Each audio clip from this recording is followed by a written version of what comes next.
As my longtime fellow seekers will know, I prefer to take my time researching and composing my videos to ensure as accurate an account as possible. But with the British Library still under attack, and the second part of my neighborhood continuation unavoidably delayed, after asking both my family and my patrons, consensus was that I should finally tackle the one astronomical story tied to Christ's nativity, the Star of Bethlehem. Given my time constraints, I will barely be touching the surface of this topic. Perhaps next year, with adequate time, I may return to it. The first concession I must make, which, in the spirit of Christmas, I shall, is that the story of the three wise men, so-called, is true. This is a fairly big concession, as it is mentioned only in the book of Matthew, the most overtly mythical of all the four Gospels, tying as it does so many of the events of Jesus' life back to that of Moses. Here is the account of the pertinent events, as per the New International Version. After Jesus was born in Bethlehem in Judea, during the time of King Herod, Magi from the east came to Jerusalem and asked, "Where is the one who has been born King of the Jews? We saw his star when it rose and have come to worship him."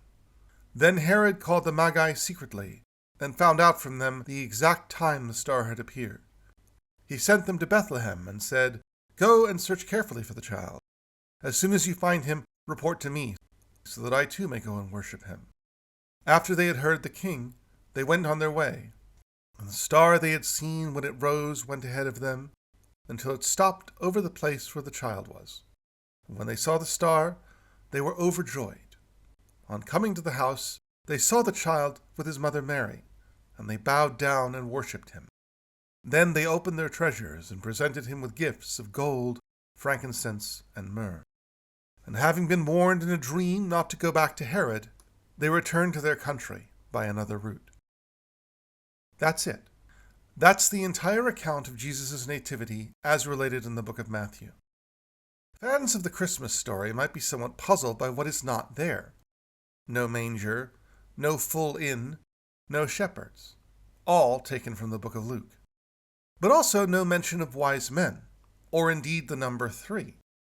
The scholars who arrive from the east to worship Jesus, the word in Greek, proskunesai, literally to kiss a cross, can mean worship but also means pay homage to, were not kings, or mere wise men, but Magi, a Persian term for the priestly class of the Zoroastrian faith, the major religion of the Parthian Empire in modern Iran.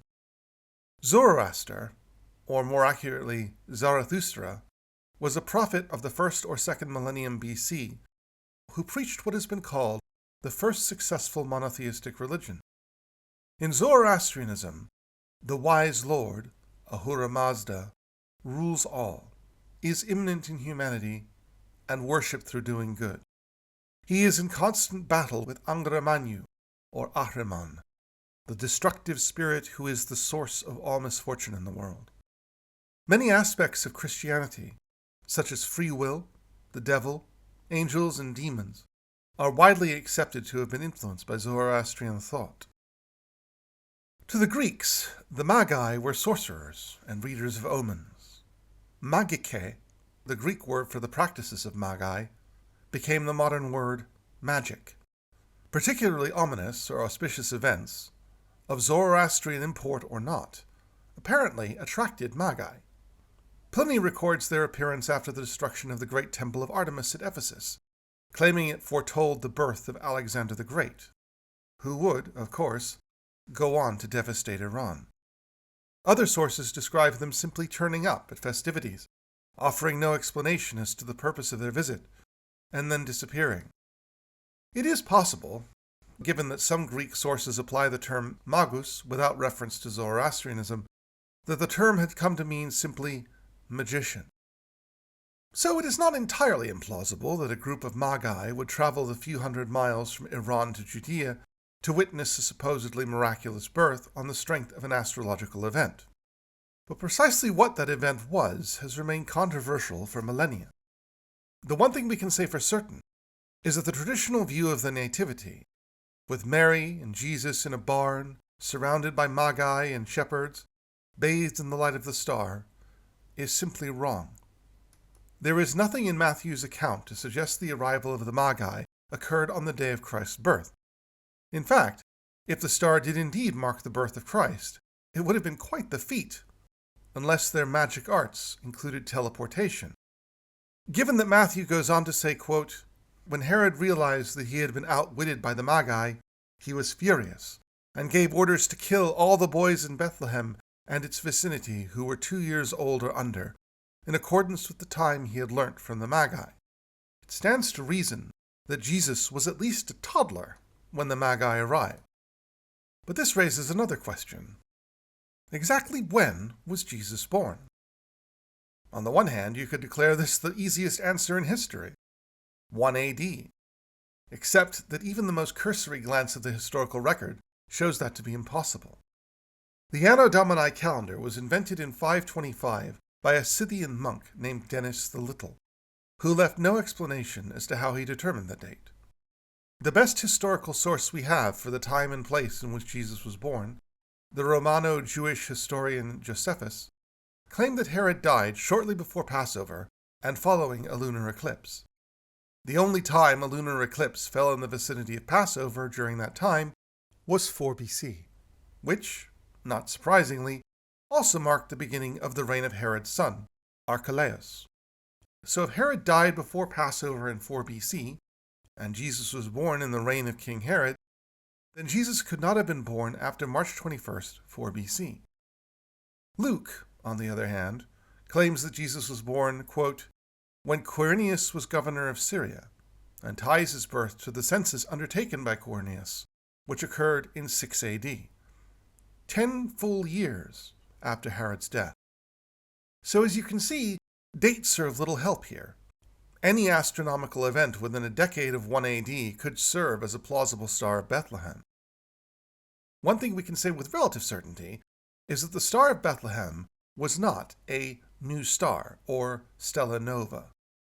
Novae are noted in the historical record as far back as 185 AD, but none earlier than that.